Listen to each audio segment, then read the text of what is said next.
Aloha, everyone. This is Uahikea Maile coming to you again with the Red Nation podcast. Previously talked to Shelemunioka about a Mauna Kea and the 30-meter telescope. And you might remember me from a previous podcast with none other than the infamous Nick Estes, where we discussed how Hawaiian pizza is racist. And in fact, I learned after relocating to Anishinaabe, Haudenosaunee, and Mississauga territories that Hawaiian pizza, quote unquote Hawaiian pizza, was in fact invented in Ontario by a white settler. Let that one sit for a sec.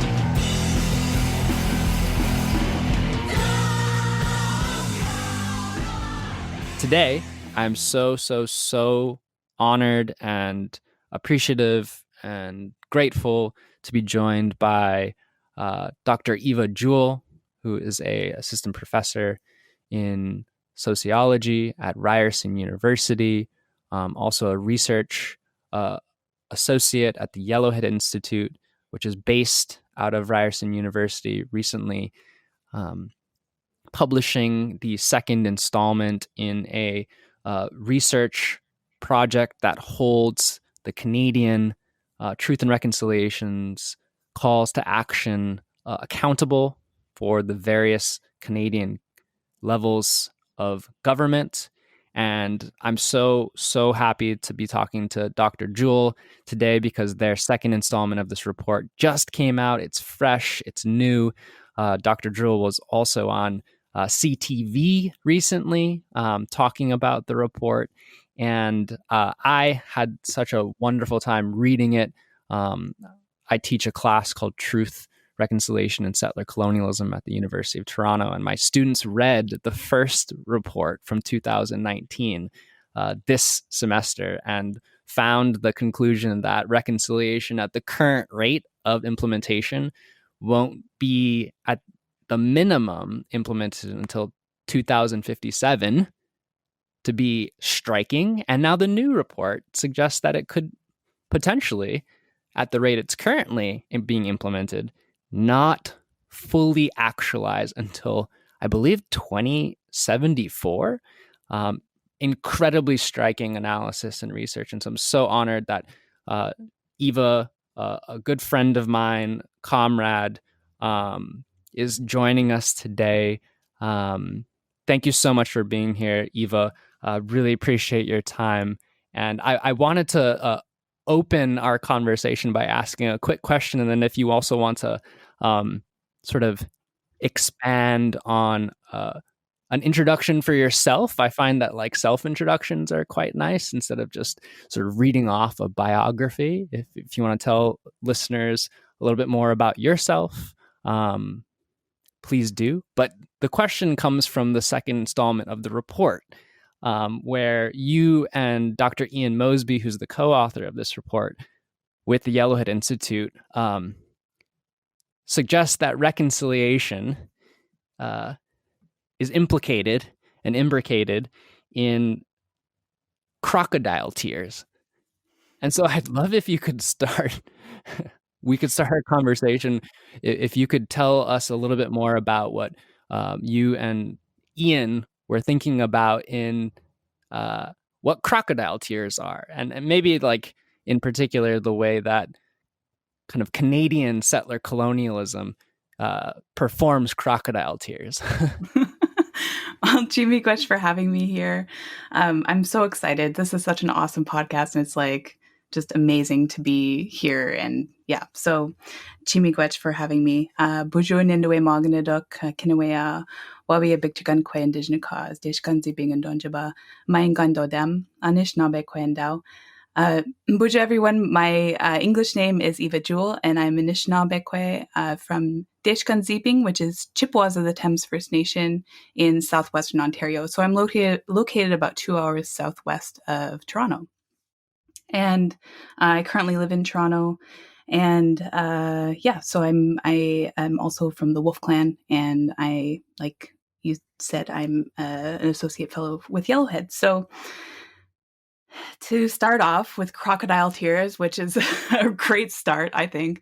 Um, so Crocodile Tears refers to the consistent kind of white settler tears that we get when settlers are hearing about the horrors of genocide in this country, right? So um, we refer to that one because in 2015, so there's a little bit of history to go back into why we talked about Crocodile Tears, but so for our listeners for south of the Medicine Line, of course, you know that we also had our own version of boarding schools. So we had residential schools, and they lasted for over 100 years in Canada. And many of the official reports say they closed in '96, and I myself thought that, but in fact, there was one residential school that was open until 1998 in Saskatchewan. And so the survivors of residential schools are like our age, so there are ostensibly survivors out there that are younger than us. And so these schools were horrifying. They were a genocide. And I think we all know that as Indigenous peoples that the efforts to assimilate us or educate us were generally disastrous and overall extremely violent to the most vulnerable populations, which are the children. I think it's so visceral when we hear these types of accounts of what people went through and what they survived. And so in 2015, the Truth and Reconciliation Commission that Canada struck, I think in 2008, actually. So 2008 is the timeline of when the Truth and Reconciliation Commission is struck. And they, over the course of I think just a little bit less than a decade. So over the course of a few years, they had gone to collect information from survivors, collect stories, and hear essentially the truth of what happened. And that's why it's called the Truth and Reconciliation. So first, there was this gathering of truth that needed to take place. And so the final ceremony in 2015, when the calls to action were released, the 94 calls to action being those action items that all levels of government in Canada, as well as Canadians at large, need to take in order to get to the stage of reconciliation, to reconcile, to make the relationship good again, even though I argue personally that it was never a good relationship. There needed to be this kind of hearing of the truth and then a commitment to reconciliation. And at that event, Justin Trudeau, who became prime minister at that point, was crying after hearing these powerful stories, the powerful ceremonies, and taking part in this very powerful event that I didn't have the pleasure of attending, but I don't know if pleasure is the right way to say that, but I didn't have the opportunity to attend that particular session, but it was a very, very powerful event from what I can see and what I've heard. And so, of course, Justin Trudeau was moved to tears, and there's many pictures of him dabbing his eyes and and being a human basically, and hearing these awful stories. And so, I think when he cried, a lot of Indigenous people were maybe like somewhat hopeful because they were like, see, he gets it. Like he at least can see and have sorrow over what happened, and what we have been carrying, the burden that we had been carrying for far too long was now being seen and understood by Canadians. And then he just like didn't do anything. Like he just disappointed everybody in terms of there's a whole list of things I can talk about what Justin Trudeau has done and his government has done to continue the ongoing colonial violence. And so it was pretty clear, like not very long after, that the intentions of that Liberal government who had gotten elected in and had made this commitment to Indigenous peoples, and had even gone so far to say that the relationship between Canada and the Indigenous peoples is the most important one. So they were saying like it's Mm-hmm. Canada's most important relationship. And so, but as we had come to find, now we are 5 years down the road, we point to that and the many times that he had cried or the many times that he had shed tears over like the power that he witnesses in the presence of Indigenous peoples.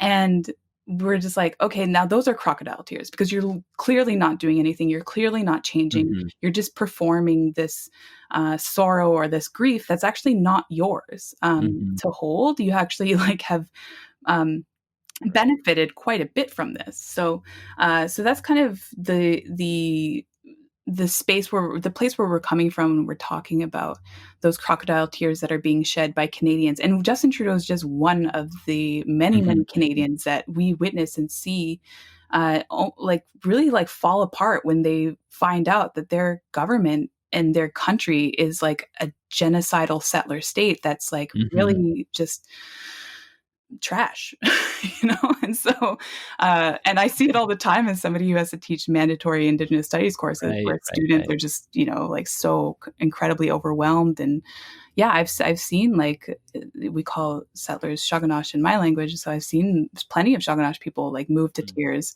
And it's just kind of like, okay, white tears.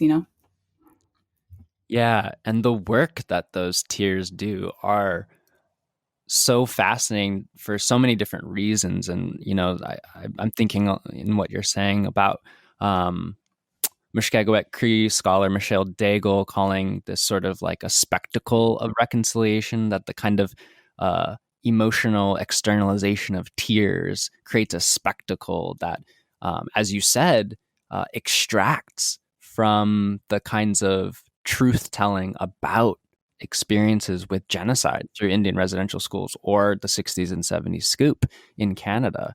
Or I'm also thinking about Mohawk scholar Audra Simpson's new work on the affect of settler state governance, and its extractive quality that then gets performed by prime minister, or just citizens in general. And it's such a fascinating dynamic to me because I've only been in Canada for less than 2 years now, and in the States, it certainly is a sort of different kind of structural condition in how genocide is managed and governed. And the crocodile tears seem to be almost non-existent in certain kinds of capacities, in which in liberal multicultural Canada, a liberal government is sort of crying as a mode of managing Indigenous genocide. And at the same time, there are conservatives who perhaps are not crying, but denying genocide. I wonder if you could speak to that a little bit in terms of what the recent remarks that were exposed by the leader of the Conservative Party in Canada had sort of criticized the Liberal government and used a sort of Indian residential schools as an example of how to criticize the Liberal government, and basically denied genocide even taking place.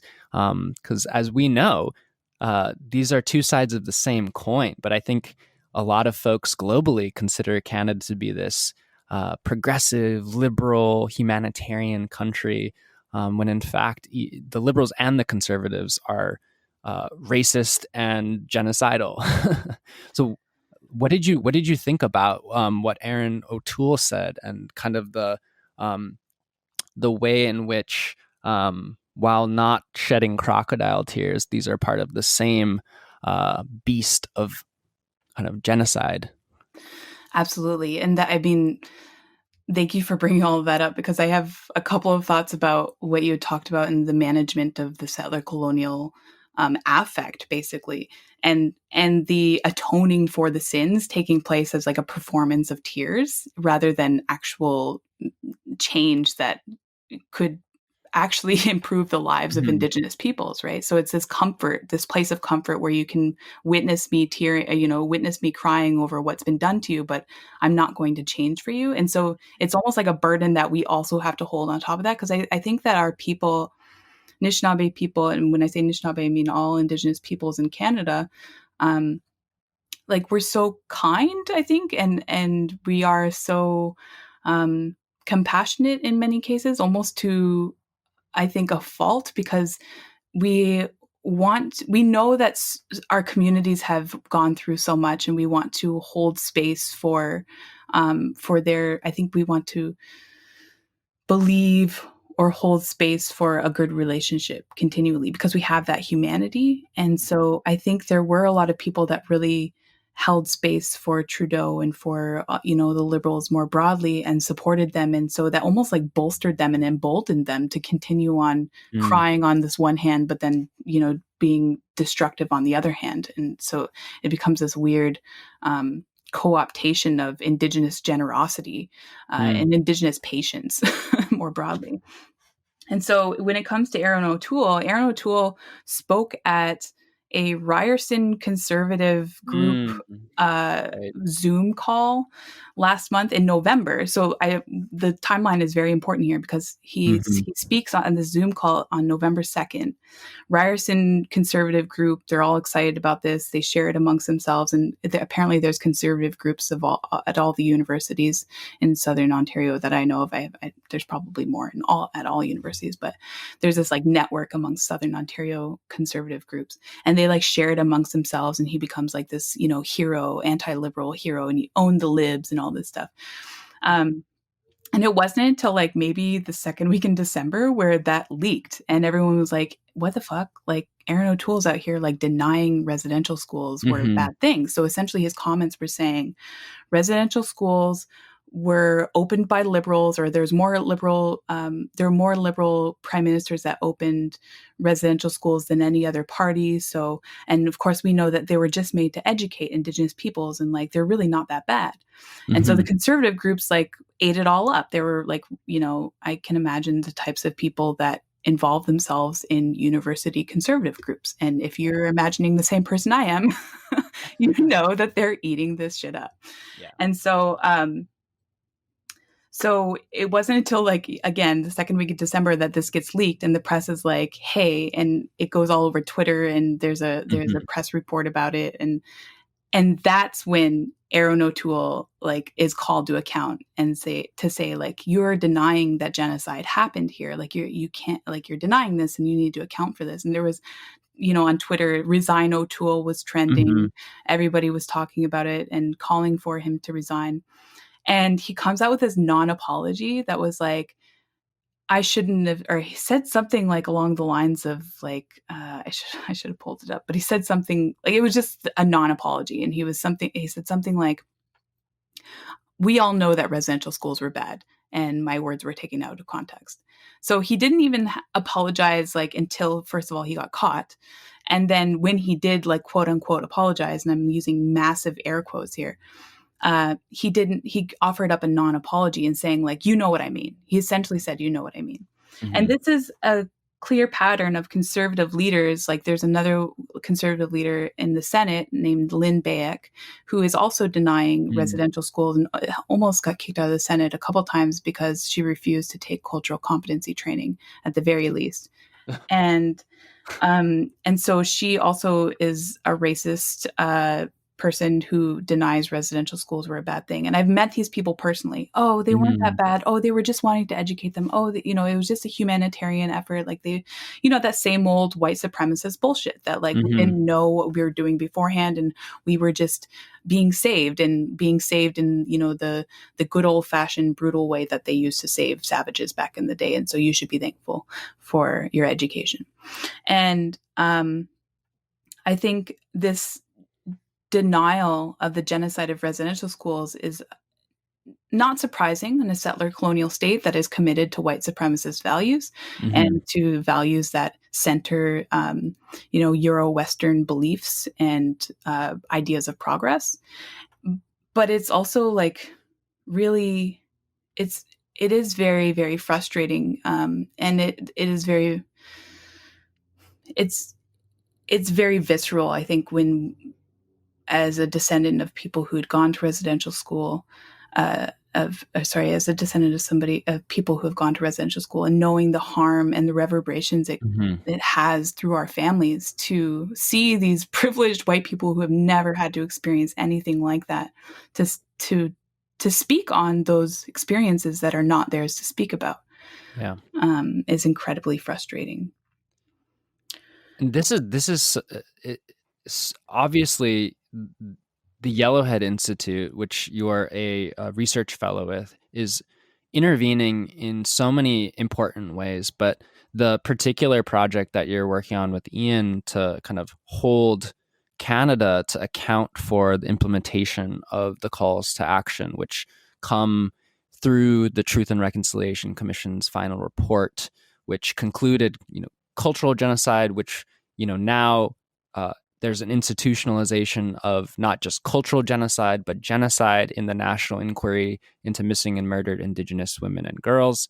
So the calls to action are so important in not just facilitating justice in response to genocide against Indigenous peoples through Indian residential schools and the 60s and 70s scoop, but also educating about the lack of implementation. Like, I find this particular research project to be so important. And so I wonder if you can, in thinking up and like kind of picking up on what we were just talking about with what essentially we can call the maybe the other side of the crocodile tears, which is just the flat out genocide deniers and the kind of white supremacist settler colonial project that's wrapped up in.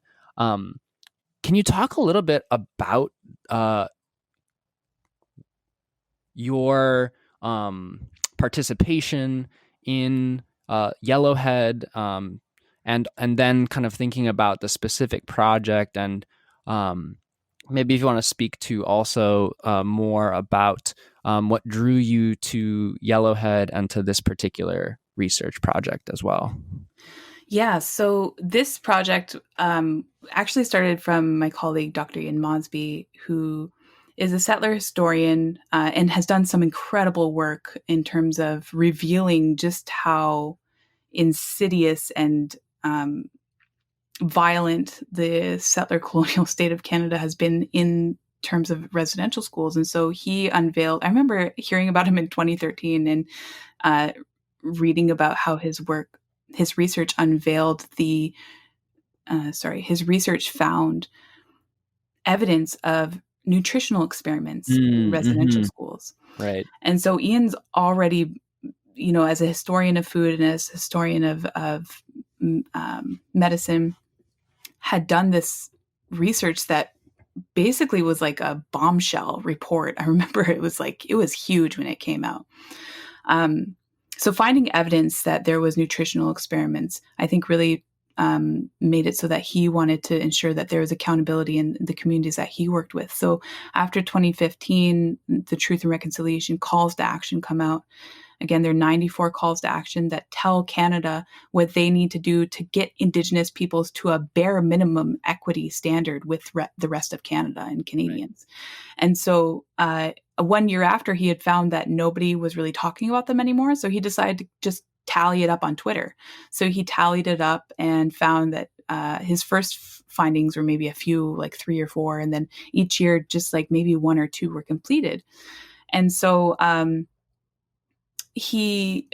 when Yellowhead was created in 2018, and I had joined at Ryerson in 2019, I had started teaching a course at Ryerson called Indigenous Perspectives on Canada. And what I had done was I was faced with this dilemma of teaching a largely non-Indigenous group of students who are fantastic, by the way. Like, the students that I have at Ryerson are really great. And so I wanted them to think about, like, what is your role in here's the Indigenous perspectives on Canada, but what are you going to do about it? And so I thought, well, there's the calls to action that we should do some research. So we did a project where we each of the students were assigned a call to action, and they were asked to research the context in which this call to action came about, the legacy that this particular issue had left, and why it needs to be addressed for Indigenous peoples in Canada. and what has been done about it. And so as we were going through the presentations at the end of the term, my students would say, and so there's not really anything being done about it. And we started seeing like, wait a minute, there's actually like most of you are saying this. And like, I would go back and double check. And then I just happened to go have lunch with Ian one time because we both work at Ryerson. And I told him, and he said, yeah, like, so I invited him into my class to talk about the lack of action on reconciliation. And because it was so fresh in our minds, he asked me if I wanted to join in writing an actual, like, a more formal brief. At the time, it was just 1,500 words or something like that on the calls to action. And so we did that. We did that for the first time last year. And so that's the first, 2019 was the first year that we did a calls to action accountability status update, accountability status update. And so we had found last year that only 8 out of the 94 calls to action had been completed, and at a rate of 2.25 per year. And at that rate, at that time, we projected the completion of the calls to action to not be until like 2054, I believe, 2057. Mm-hmm, mm-hmm. So this year, and as you stated earlier, so this year we found that there were no calls to action completed. Right. Of course, we realize that there's a global pandemic in place, but we argue that it's actually more important and more urgent to address the calls to action because Indigenous peoples currently are dealing with in boil water advisories. We don't have clean drinking water to sanitize or to drink. We have lack of access to proper and adequate health care, lack of access to education. So our schools now, if we are in situations where we can't send kids to school, that may be one or two meals that they're missing a day, right? So now we have higher rates of and worry about child well-being. Mm-hmm. So lack of access to just basic necessities that just don't exist now because of COVID has exacerbated an already distressing problem.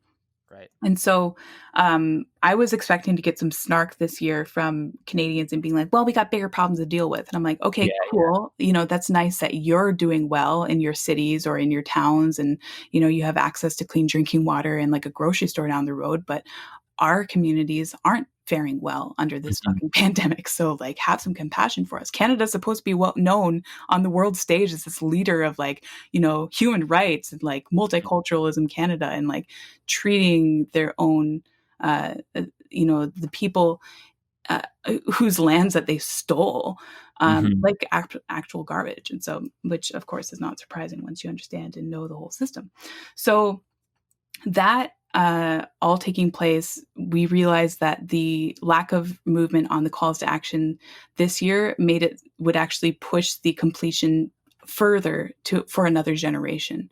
Just if there continued to be years where Canada has no action or no progress on the calls to action, this will push this further, further down the road. And we can't wait that long. We're in a climate crisis now where, now we're in this pandemic. It's like completely turned, our whole society is upside down. And so it's just like, we're being left out again. We're being, and I hate to say being left behind because I don't see this like linear progress, but I'm saying that, what's rightfully ours isn't being given to us. And there's a continued and ongoing injustice of settler colonialism that we see, of course, around the world. And we know that is happening in the US as well. So, so that's a little bit about how I came to that research. And as I said, I'm Anishinaabe from Chippewas of the Thames First Nation, and there was a residential school in my community. So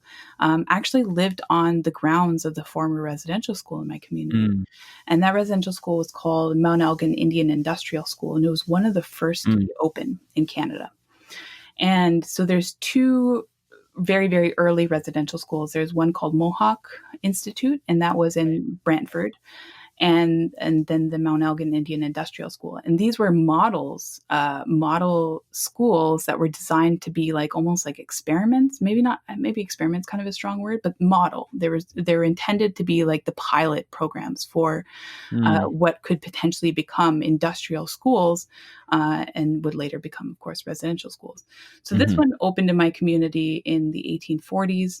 So I come from a line of three continuous generations that have gone to residential schools. So it started with my great great grandmother Gussie Green, who was she was Mohawk from Six Nations, and she was the first to graduate. Her and my great great grandfather Enoch Hill from Oneida, and they had a daughter. Her name was Gladys Hill, and she went to that residential school. So and then when she had her son, was my grandfather, Theodore Jewell. He went to that residential school. So successive generations going to a residential school. Then my grandfather went to the war, of course. So he's institutionalized his entire life, and then goes and has my dad, and then my dad goes to raise us. My dad was the first generation out of who had not gone to residential school, but had gone to the day schools, which are now being considered there is a class action and settlement agreement for the Indian day schools. So both my parents went to Indian day schools, and that's just on my dad's side. My mom's side, also two generations that I know of go to Mount Elgin, and then also the Mohawk Institute. So I have this really like embedded history in some of the first residential schools in Canada. So it was really, I got to say, it was really difficult to do this work. It was very emotionally tolling. The first year that we had done it, it was kind of like, this is, it was kind of expected. But this year's report, and if you are able to read it, it's on yellowheadinstitute.org, and it's a special report in that it is much more detailed than the initial brief that we had released last year.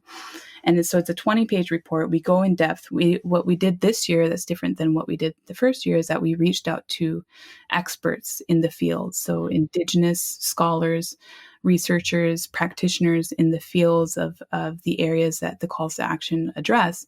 And we talked to them about their thoughts on the movement, on the calls to action. And so we speak to Cindy Blackstock. Like that was like, just amazing. Fangirling over here. Cindy Blackstock, who is an incredible beacon of and fierce fighter for child welfare and human rights here in Canada. And we speak to Janice Forsyth, who's the leading expert in Indigenous sport right now, and Lindsay Nixon, who does incredible work in museums and archives and digital humanities work, and like so many others. I feel bad not naming them all because like they're just all incredible, and so it's all in the report. But this year required us to get really, really in the details, really hearing from each scholar directly about their own frustrations, their own distress that these aren't being addressed, and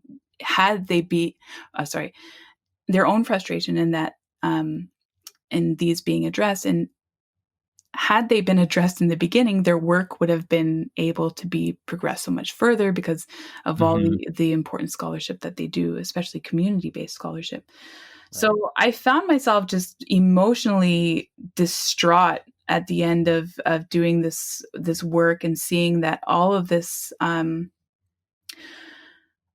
guess there's like an internal, there's a core memory that I carry with me as somebody who's heard residential school stories growing up, grew up on the grounds of an old residential school, and all those family stories of just how we didn't get to pass on our language, how we didn't get to be raised by, my grandparents not being raised by their parents, and hearing the stories of my grandfather like crying when seeing his younger siblings taken away to Mohawk, where they had an electric chair, just fucked up stuff. And all this, like, not even being able to articulate that, just coming up and seeing, like, Canada's not doing their job. They said, they cried all these fucking crocodile tears at the, calls to action release ceremonies, and said that they were going to do better, said that we were so important.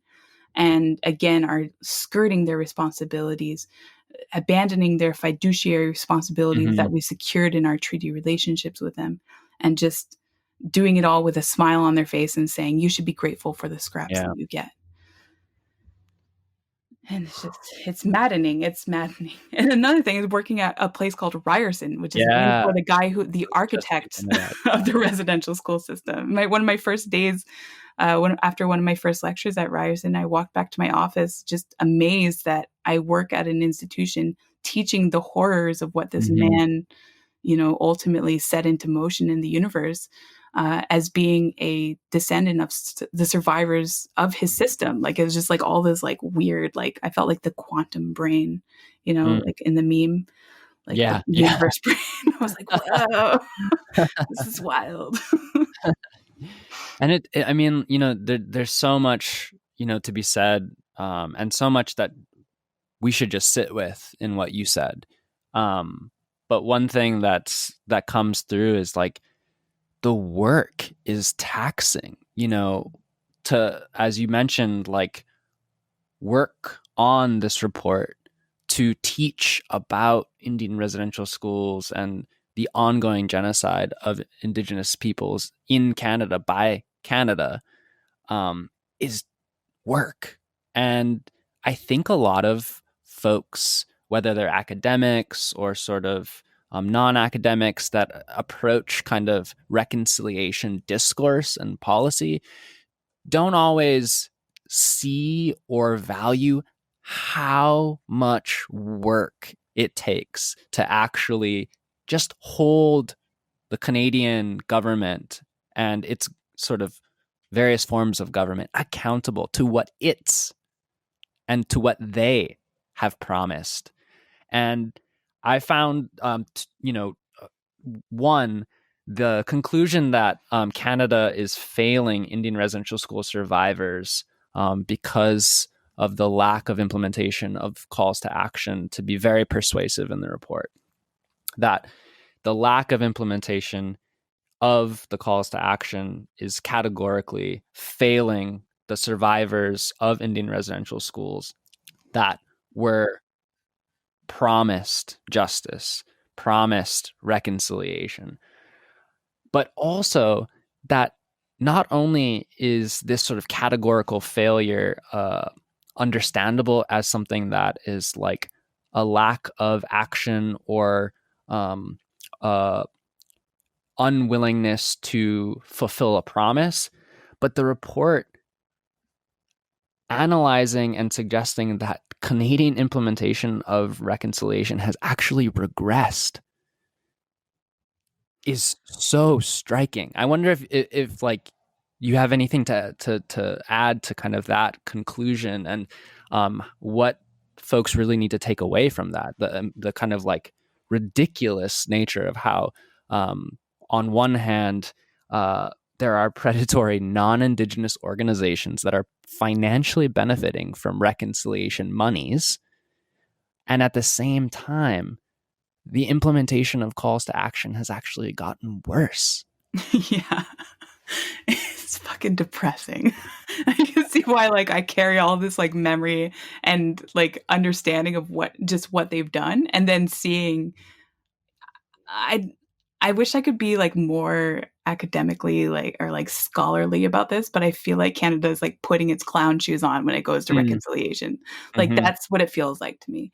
I just it's just like it it's it's it's a shit show. It's an absolute shit show. And so the thing is, I think that Canadians more broadly have the extreme privilege of being fatigued by reconciliation. Mm. They are extremely privileged to be tired of hearing about Indigenous peoples. I'm Yeah. tired of hearing, how Canada did bad. How can we move on? One of the premiers of New Brunswick just the other day said, "Let's just forget about the past. We got to move on to the future." It's just so convenient to just completely erase and forget the memory of what has happened, um, in in the desire to move forward. While ironically realizing, as we do in this report, that it's those very same practices and spirit and values of settler colonialism that continues to just fuck reconciliation up entirely. Mm-hmm. Mm-hmm. And I didn't ask if I could swear on this podcast. Is that okay? Oh, you're good. Okay. And so one of the issues is that Canadians take on a spirit of settler colonialism, a spirit of white supremacy, a spirit of greed, a spirit of all the things that settler colonialism and all their shitty values happen. What happens when they do colonize? They've taken that exact same spirit and breathed that into reconciliation, it's no surprise to me that reconciliation continues to harm because it's done in that exact same spirit of what they've done in the past to produce harm for Indigenous peoples. So that means, like you said, there are massive budgets for reconciliation. I guess I shouldn't say massive because in relation, or I shouldn't say massive because what's the word I'm looking for?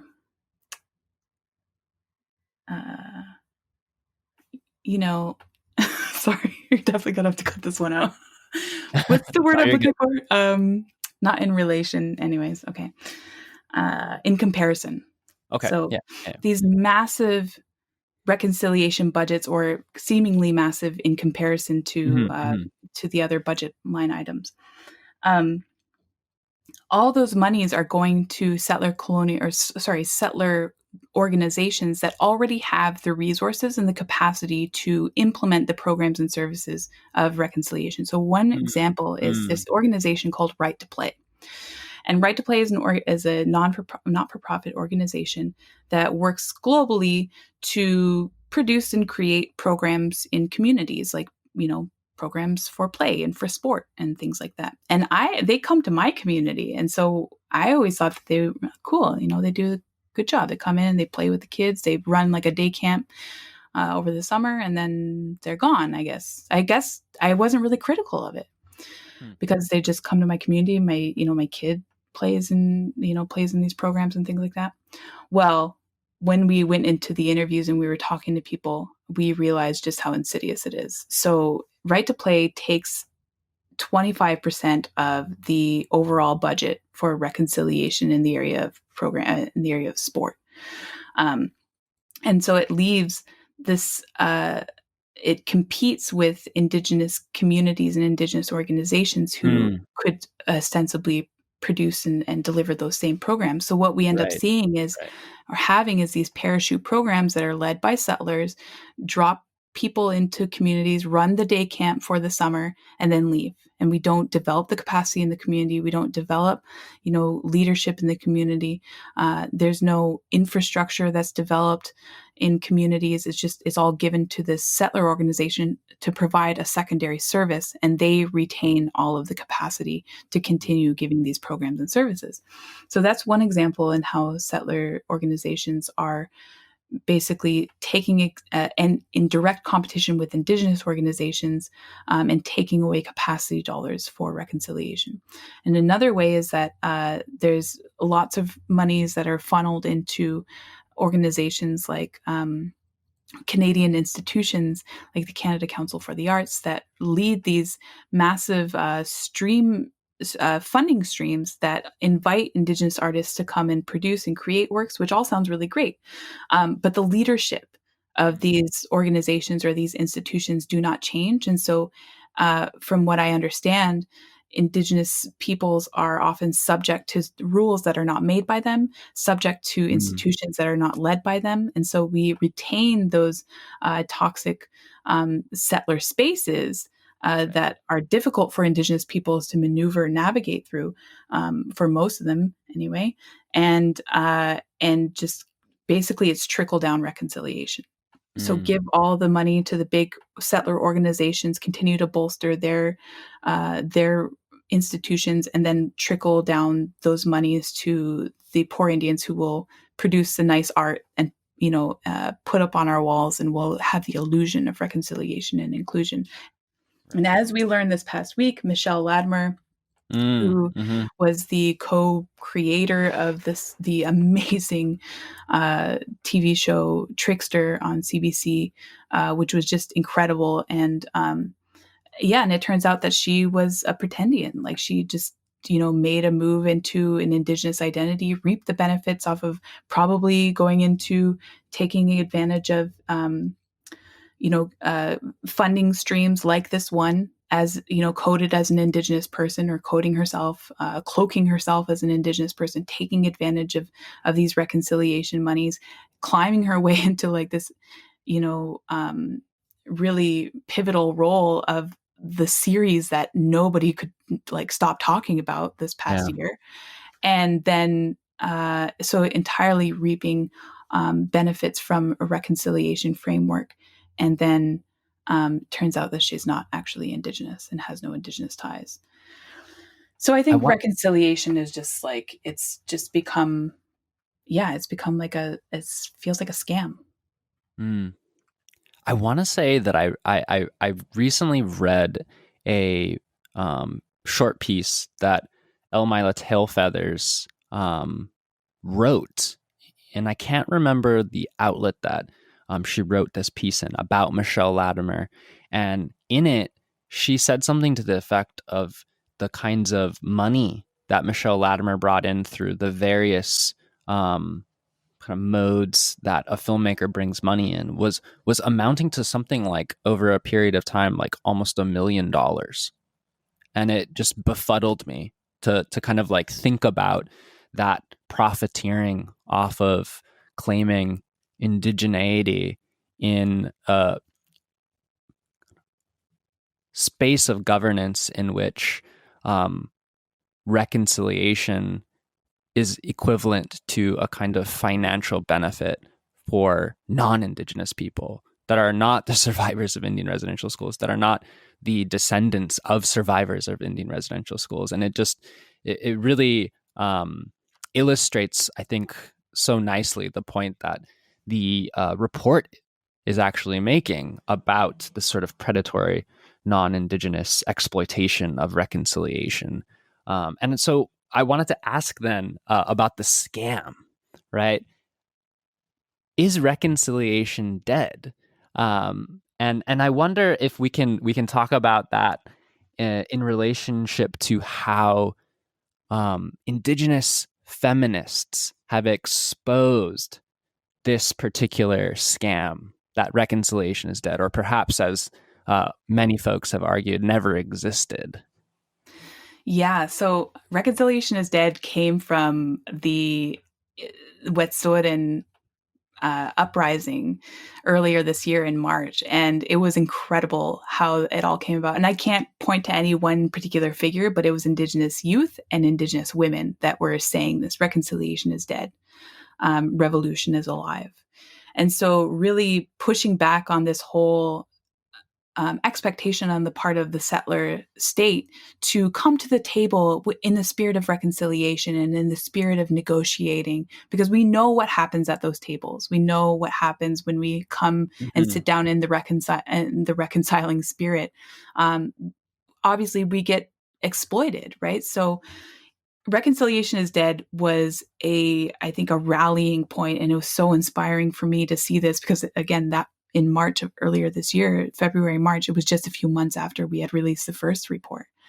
And so Jesse Wente, who is an Anishinaabe film critic and just all around awesome guy, went on Metro Morning News around the time of the Wet'suwet'en uprisings and said reconciliation isn't dead because it was never alive.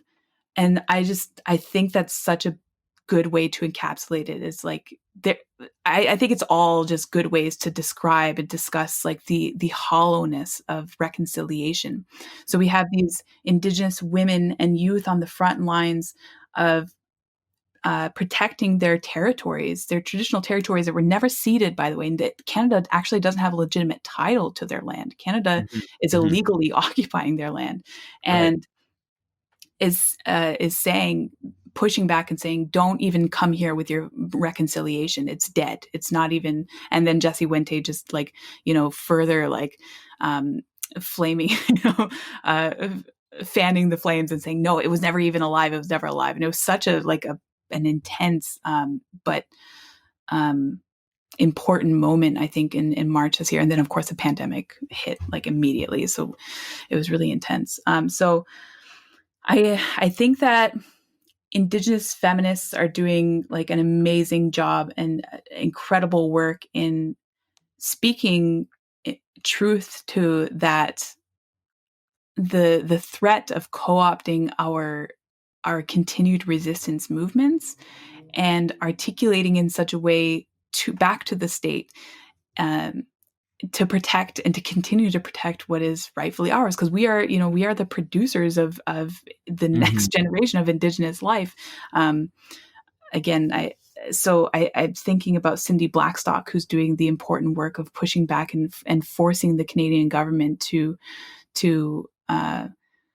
stand.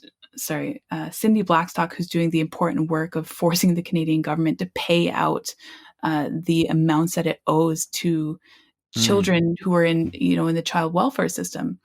Um, so I Now let me think about Indigenous feminism and how we can segue into that.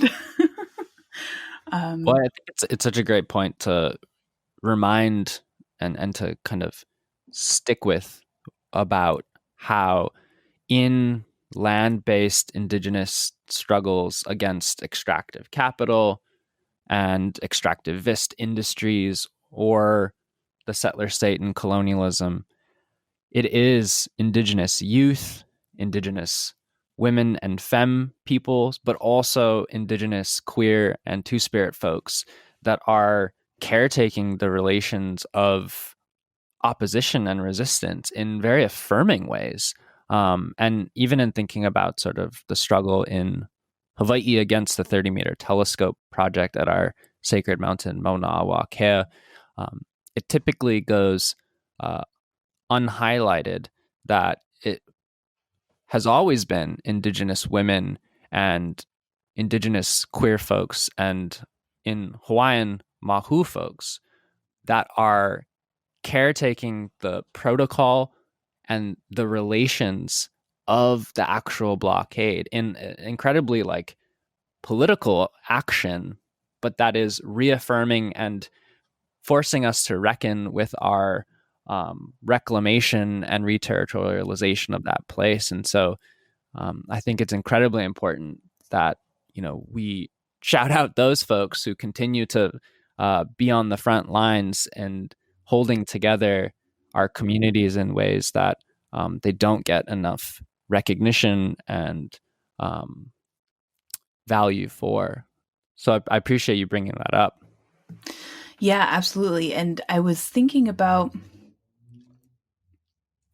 oh darn, I hope I don't lose my thought. I was thinking about the front line work. Yeah, so the front lines of Wet'suwet'en, um, and seeing how that solidarity across the country. So there was a solidarity amongst Indigenous peoples from coast to coast, in solidarity with Wet'suwet'en, because we were all watching pipelines being shoved through their territory, Mhm. and watching the clan mothers get arrested, and Right. while they were doing ceremony for missing and murdered Indigenous women who were missing from a highway, the highway of tears that was just like kilometers from the camp, right? So Right. that interconnection between the violence against Indigenous women, femme, queer, Two Spirit folks, and um, and the ongoing resistance against these pipelines and against the spirit of settler colonialism that take, that takes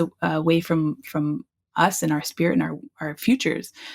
And it was so critical to see that all happening.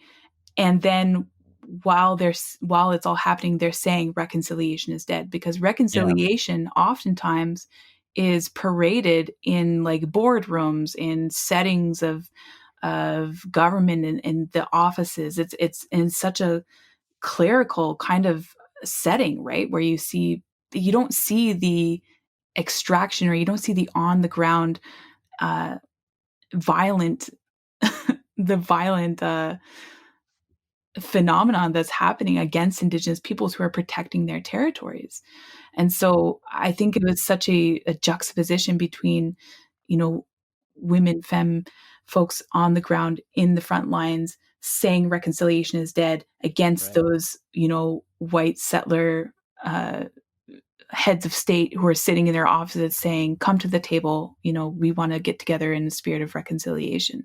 And I think as long as there's, you know, pipelines being shoved through territories and land claims, all these tables, these termination tables where Indigenous peoples have to sit at Mm-hmm. and negotiate away their rights or their the domestication we're seeing of the United Nations Declaration on the Rights of Indigenous Peoples, as long as all of these things are happening, there can be no reconciliation because these are the Yeah. structural changes that need to take place in order for reconciliation to be an actual, um, you know, spirit that we can even engage in. And I think it's really frustrating. One time I was talking about the Truth and Reconciliation report in community. I was in an urban community. Um, and I just kind of mentioned them offhand, and then this fellow who was there was like, "Man, they didn't even address the RCAP, and the RCAP was the Right. Right. Royal Commission on Aboriginal Peoples, and it was commissioned in the '90s after the Oka crisis, or they called it Mm-hmm. the Oka crisis. Basically, Ganyega like protecting their fucking territories. So um, I also did a report around the time that the Wet'suwet'en uprisings were happening and the protests were happening around the country. And I took a look at just 5 reports that had been commissioned over the last 5 years. And that was the Missing Murdered Indigenous Women and Girls Inquiry, Truth and Reconciliation Commission, the RCAP, the Manitoba Justice Inquiry, and I think there was another one. So there's 5 reports that I looked at. And I realized later on that I didn't even find all the reports that were done over that period of time in Canada on the topic of Indigenous peoples or addressing issues, you know, dealing with Indigenous people. Those 5 reports, over 30 years, provided over 1,000 recommendations to Canada on what needs to be changed in order for there to be justice for Indigenous peoples or equity between Indigenous peoples and Canadians, to bring up the quality of life for Indigenous peoples, or even to just like give, you know, like I said, equitable opportunities to Indigenous peoples to live like a life that is free of fucking Mm. of violence, you know. Um, Over 1,000 recommendations over 30 years, and they're still saying to us, what can we do? What can we do? Right. And I'm just, whenever I hear a settler say that, I'm like, I just want to scream. I'm like, there are so many recommendations that Yeah. tell you what to do. Get to Yeah. work and quit telling us to quit, you know, to keep inquiring about these issues. We've already said enough, you know, and at the very least, to bring it back to the 94 calls to action, those are the most recent. So I don't even want to discard all that work that's been done leading up to the 94 calls to action, because we've been saying for over 30 years, if not longer, what needs to change in order for Canada to Mm-hmm. enter into a relationship of reconciliation with us. And it's just not happening. Enough of the crocodile tears, enough of the genocide denying. As George Helm, a famous Kanaka Maile activist, used to say, do your homework. And there's lots of homework for folks in Canada to do. Over 1,000 recommendations. Such a shocking number, but I think perhaps over time, um, it would be very difficult for the current implementation rate to even address the 94 calls to action, let alone the 1,000, but all of which suggest and show how Canada is failing Indian residential school survivors. It's failing Indigenous people, First Nation, Inuit, Métis peoples. And I want to end the show by kind of taking a little bit of a turn away from thinking about reconciliation and asking you a little bit about how Indigenous memes and Indigenous TikTok is perhaps functioning as a kind of self-determining media and platform for Indigenous peoples and cultural producers to perhaps criticize reconciliation, but also just flourish as people. Um, I Yeah. know that So I want to say that you assigned your students um, making TikToks or memes, and I think that's so brilliant, and I just would love to hear you talk a little bit about that. yeah, I think that, memes are for the people. Memes are like the most, I would say memes are very communist. They're very communal. Yeah. They're shared amongst the people. And so I really like this idea of sharing formats and filling that format with context and passing it on to the next person to, change the format and change the meaning of the meme and things like that. It's just amazing. I'm so it excites me. All of these incredible accounts on Instagram and TikTok and Twitter that are just like sharing the humor with the people, but also doing it in such an intelligent, amazing way that speaks to Mhm. the brilliance of Indigenous youth and Indigenous intelligentsia, really. And Mm-hmm. so I've always been really, really inspired by the work of memes because I've always been really inspired by how they can reduce, I don't even want to say reduce because that makes it sound bad, but they distill meaning in images and feelings and experiences that Indigenous peoples just have. And so, and sharing that in such a wide way to make people think. So I've seen like incredible memes about like the Indian Act that have made me think more than like a government report could. So these memes are doing incredible work of uh, educating, spreading awareness. And I mean just amongst our own people, right? Like Mm-hmm. just even amongst our own Indigenous youth who are so brilliant and can share these, incredible ideas and incredible spirit of resistance against Mm-hmm. settler colonialism. So the next generation doing that important work.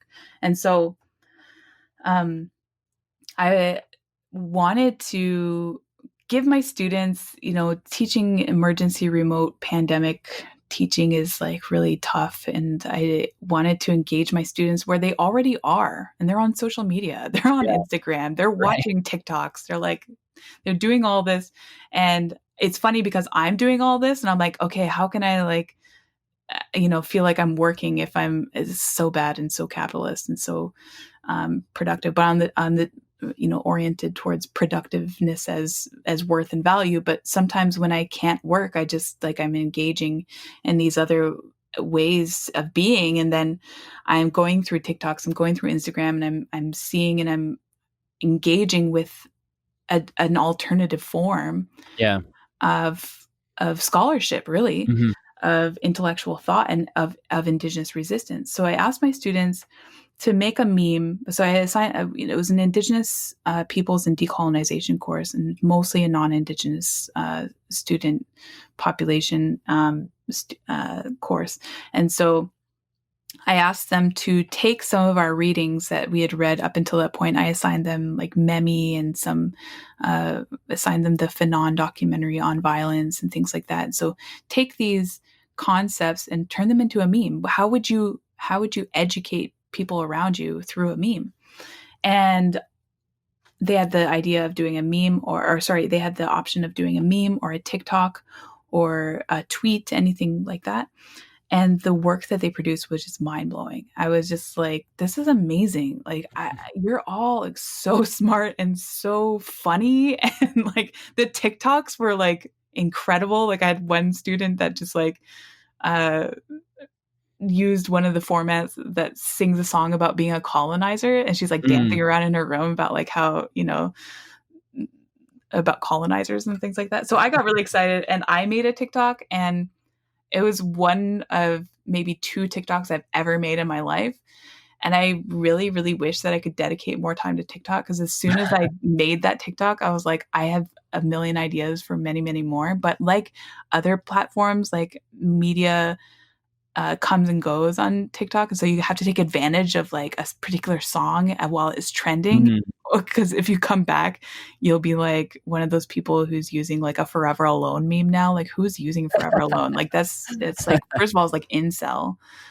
Like, it's not hot anymore. You know what I mean? So the thing about TikTok is it moves really fast. So, Right. so you can't like wait around and like I did. So anyway, I think I'm definitely doing that assignment again because it was just a blast. And I have a couple other colleagues that did a meme assignment this term and really, really pulled some, like really got some great content. So yeah, it's an awesome format and it's for the people. You're training the next generation of Indigenous meme lords and also hopeful comrades in the struggle that are not Indigenous in making smart, clever, inclusive of the zeitgeist in moments, commentary on social, economic, political phenomena. I think it's so brilliant to meet students where they're at in that kind of way, and also to